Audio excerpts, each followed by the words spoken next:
Hello folks, Everchanger here, and welcome back to more Pokemon Yellow. Last time, we went to the Celadon Gym, and we battled the leader for the badge, the Rainbow Badge, which is actually multiple colors, sort of, in yellow, which is nice. Was wondering about that. Anyway, this time we are going to be going gambling, because man oh man, that episode last time, that was probably some of the most frustrating experience I've ever had playing Pokemon Yellow. It was particularly bad this time. Anyway, right in here is the game corner, and I need to warn you about two things. One, I was going to record this episode like 3 hours ago, and then I fell asleep, and I napped pretty hard. And if anyone isn't aware, when you nap really hard, you almost wake up more tired afterwards. So I do apologize if I seem a little bit groggy. Second off, we're not actually going to be gambling. That was just a little joke. But what we are going to do is we are actually going to earn quite a bit of coin, because there are coins littering the entire floor of this place. It's insane. Also, it's worth noting, pretty soon we're going to be entering an area where we can get a lot of items. So to prepare a little bit, I deposited the TM that we got last episode, the town map, and the old rod into the PC, so hopefully that'll be enough to tide us over for a while. Talk to this guy. Hey, what? You're throwing me off. Here's some coins. Shoo! And we get 20 more. Talk to this guy. What's up? Want some coins? 20 more. Walk right on up here. 100 coins on the floor right here. Right around here. There is... is this Bulbapedia map lying to me? Maybe it is. I guess it is. I'm using a map on Bulbapedia to, like, look at all of these coin locations. Really? Is this one not even right? Is it supposed to be here? Maybe I'm just crazy. I guess Bulbapedia's map isn't perfect, but anyway, the next one it says should be there is right there. And then again, right here. And then again, right there. Very good. And let's see, let's wrap around this way. Right here. Man, like, it's crazy. There's a alarming amount of coins in this area in Generation 1. Some more right there. And then we have some there. Yeah, there are literally this many coins right there. And then if we talk to this guy, kid, do you want to play? 10 more. And we wrap right around this way. And 10 more. Yeah, can you believe how many coins you can find in this area? It's ridiculous. Ay, ay. Alright, let's see. I'm looking at their text list now. I guess it's up here, actually? Where is it? Yeah, 3 tiles to the north of the top slot machine on the left side of the second cluster of slot machines. Jeez, what is with this little tutorial here? Alright, it is... where is it? Where is it? 3 tiles to the north of the top slot machine on the left side of the... You know what I'm noticing? There it is. I'm noticing that the confusion is this stack of slot machines is 2 slot machines longer this direction in red and blue. Not sure what's up with that. Anyway, how many coins do we even have? I think if we open up our bag, we can check the coin case. 280 for free. So yeah, there you go. Let's talk to this guy. This guy is pretty classic in the lore of Pokemon, so I think we should give him the time of day. Regarding this poster, go away, or else. So he tells us to go away, and then he initiates an unescapable fight, thereby making it by definition, impossible for us to actually go away as he wishes for us to. Uh-huh. Now, this is where things get a little bit interesting in Generation 1, because technically, you are capable of doing this area prior to doing the gym.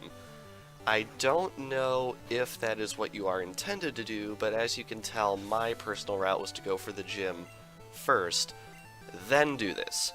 So the Pokemon here might be a little under-leveled compared to the gym just because you are capable of doing this first. And that's one of the pitfalls of having a lot of open-endedness in RPGs like this, is that you can't really scale the difficulty very well, because if the player comes to do this first, you don't want them to go fight an opponent of higher level. And as you might guess, this area is actually pretty large, and also there are a couple of choices as to where we can go at this point in the game, but for right now, I'm going to be doing this. Dang. Riveting dialogue there, I assure you. Our hideout might be discovered. I better tell boss. Yep, he throws out a casual mention of a hideout, and it's all over there, because honestly, if he hadn't said hideout, I would not have even guessed to check under this poster. Hey, a switch behind the poster. Let's push it. Anyone who's played Gold, Silver, and Crystal, there actually is a switch under the poster in this game. Welcome, one and all, to the Team Rocket hideout. Now, the music in this area is interesting. I didn't really realize it before, but having done a Let's Play of the game in question, there's a certain part of this song that sounds like a certain part of another song from a certain other Let's Play I've done. I thought it was going to be that little bit of the song right there, but it actually isn't. There's a part in the Team Rocket hideout song that's like like that. I'm sure veterans of this song know what I'm talking about. That's actually very, very similar to a part of the Caves of Mount Itoy song from Earthbound Beginnings. It's kind of crazy stuff. I wasn't really expecting to find a similarity in these games, but there you go. So yeah, listen to the bass line in that song, and it should sound pretty similar if you go back and listen to it. And that is not the only song in the Pokemon series that sounds like something from Earthbound Beginnings, which I think is the most interesting part of the entire thing. There are a couple of references to songs in the Mother series inside songs of the Pokemon series, which I think is really, really cool. Anyway, we're probably going to be spending a decent amount of time in this hideout just because it is pretty large. It's actually 4 floors deep, I think, which is pretty impressive for something that Team Rocket has managed to keep hidden from the public eye this long. So we're going to be exploring it quite a bit. First up is an escape rope. Very nice. That should stack with the one we already have, so I'm hoping that'll be the case with most of the items in this area, just because I really, really do not want to have to come back here. Anyway, right here, there is a hidden PP up, which is really cool. There's quite a few hidden items. I hope I get them all. If I do not, I do apologize, but I've got a bit of a list open right here, and hopefully I'll be able to grab all of the ones worth noting. So yeah. Anyway, switching gears a little bit, I believe at some point in the last 3 episodes I mentioned that there was a snowstorm incoming to the area where I live. Well, it came, and it broke records. We were not expecting it to break this many records, but it shifted slightly off of its original track, and my area wound up in the center of this massive, massive snowstorm. So, let me set the stage for you. Monday, so whatever the Monday prior to this video going up, so exactly a week prior to the video going up, there was absolutely no snow, and they were talking for about 2 to 3 inches overnight, and then about a foot during the next day, and then maybe a couple more inches on top of that, and then done. So, pretty standard snowstorm for my area. I was up at like 3 a.m. Tuesday morning because I had to do something. I look outside, there is no snow on the ground. Reminder that my campus actually canceled classes the night before, so they knew it was going to be pretty bad, and I was expecting them to do that because a foot over the course of an actual day with, like, winds and things, that's a little scary, so I wasn't surprised that they canceled. What I wasn't expecting was I went back to bed around 3 in the morning, I got up at 9:30 a.m., I look outside, and there is over 15 inches of snow on the ground. I'm not kidding, 15 inches of snow on the ground. And I'm like, that seems bad, because obviously we were not expecting such a thing to happen. Also, by the way, this area is locked. We cannot go through there yet. So I'm like, alright, we're getting some snow. And it's funny because there were some predictions prior to the storm happening that I thought were patently ridiculous at first because they were pretty much outliers compared to what the National Weather Service was saying. But yeah, they actually came true, and in some ways they actually got exceeded by a good amount. So anyway, around 11 a.m., I decided to go outside and brush off my car, and my car is in a parking lot, obviously, because I live in an apartment complex, and those things tend to have parking lots. And because that they had to already do some snow removal in the area just to keep up with it, I was probably about waist deep in snow around my car trying to brush it off, which is pretty astonishing. So I brush off my car, and the snow is like up against the sides of it and everything, so basically brushing it off was pretty much a formality because I didn't want it to accumulate any more and I would have to brush more at once. But the snow around my car from brushing it off was actually over the level of the hood of the car already, and it's only 11 a.m. on Tuesday. So then, fast forward to about 6 p.m., I decide I'm going to go out and brush the car again, and an additional foot had fallen on it. So at this point, there'd been about 2.5 feet of snow in my area, and it's only 6 p.m. Reminder, 3 a.m. that morning, there was no snow. And now, 6 p.m., 2.5 feet. Yeah. Crazy, crazy stuff. So I brush off the car again. And at one point, a plow had actually come to clean up the parking lot during the day. It got stuck, and they had to hook up another pickup and pull him out. And he pretty much left and didn't come back until late Wednesday because he had pretty much no chance with the snow coming down that hard. So next morning, I go outside, brush the car off around noon, and another 6 inches had fallen. So yeah, literally 3 feet of snow fell on my area because, of course, obviously with a snowstorm that bad, my school canceled classes again on Wednesday, which is completely unprecedented for us. Like, it was crazy, crazy, crazy, crazy how much snow we got. And the city is still digging out. It is currently Saturday right now, and we're still working. Anyway, as you can see here, we are currently in a maze of spinning tiles.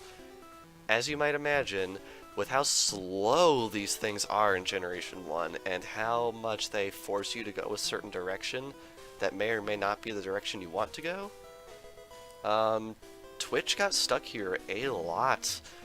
In fact, Twitch got stuck here so much in Twitch Plays Pokemon that they actually had to incorporate a new method of controlling the game in order to get through here. They called it Democracy Mode, which would basically take all of the player inputs over the past like minute or something like that, and then average them and then execute that. So going was slow, but it was more democratic, I guess you can say, hence the name. So the players were able to make it through this area using that method. What usually would happen is they would get about here, and then I think they would go this way, and I think this loops them right back to the start, if I'm not mistaken. Yeah, so that's what would happen to the players, and they would get pretty frustrated whenever that would happen. So, yeah, you're going to want to make sure you know where you're going in this area, otherwise you're going to get pretty stuck. But I mean, if you just pay attention to which way the arrows go, you should be alright. Which is good, because imagine if the arrows were not labeled and you actually had to figure out just by your own methodology there. You had to like figure out which way each tile went. Can you imagine how frustrating that would be? Alright, I think we want to go this way. Slowly. I'm really, really glad they made these things super, super fast in, what was it? In Fire Red and Leaf Green, so I'm really, really glad they did that, because it would have been incredibly frustrating otherwise. Now, what's over this way? This room's actually quite large, so I can't really fault people too much for getting lost in here. Alright, looks like there is an item right there, so it's a good thing I came to go check. So we want to go up this way, and then down one tile and over, and we have a super potion, which is definitely appreciated. Now, unfortunately, I believe we have to go this way in order to get back out of here. So yeah, going out of your way to go get items in these mazes can be a little frustrating, because obviously if you go a certain way, it might take you a while to get back to where you were. Alright, I want to go over this way and down, and then we hit this one. But yeah, as you can see, lots of inputs that you need to give in a certain order at a certain time, so you can imagine why Twitch had trouble. And we're through. And that right there should be a shortcut back. Alright, there's stairs right there, and then if we head right on over here, you'll notice there is an elevator in here, but unfortunately, it appears to need a key. So, we do not have a key, so we're just going to have to press on, and on, as it were. Alright. I think we want to fight this guy next? This guy seems good. Why did you come here? Well, I was going to gamble my problems away, and then I discovered an international terrorist organization was operating underneath the building, and you know, it's like, it's Saturday. Alright. I gotta say, this area is going far more smoothly than the gym last episode. I'm sorry if I sounded overly pessimistic last time, but honestly, that's like the worst I've ever had it with rap in this game, and I've had it pretty bad with rap, having done it like 6-ish times probably by this point, doing that gym. That one was particularly awful because I'm used to having Charmeleon outspeed the stuff in there, but I guess it wasn't meant to be this time, huh? Anyway, take him out. Gonna have another Raticate up here. We got a lot of Raticates in this area, even though they're quite low leveled compared to what I am used to, considering I think we had a level 30 Pokemon last episode. It's been a week since I recorded it, but I'm pretty sure we did have a level 30 Pokemon in the gym last time, which is pretty crazy. Alright, another Rattata. And once we take a quick attack for what, 2 damage? 6 damage. That's more than I was expecting, but still not a lot. Down he goes. And I thought we were going to get level 33, but unfortunately, we did not. This won't do. Oh, the writing in this game sometimes. It's pure gold. Anyway, is there an item here? I feel like there should be an item here. The answer is, there is. There's an item right here. A Hyper Potion. I'm really surprised they nerfed the Hyper Potions in Sun and Moon. Complete subject change, but I'm really surprised they did that. But anyway, I think with that, we are going to be ending things off here, because this area is quite large, and we're probably going to spend 2 to 3 episodes total working on it. So, this past episode of Pokemon Yellow, we made our way here to the Rocket Game Corner in Celadon City, and beneath it we found the Team Rocket hideout. And next time on Pokemon Yellow, we're going to make even more headway to exploring this place, because it could very realistically take a while. So without further ado, thank you all for watching, and I will see you guys next time.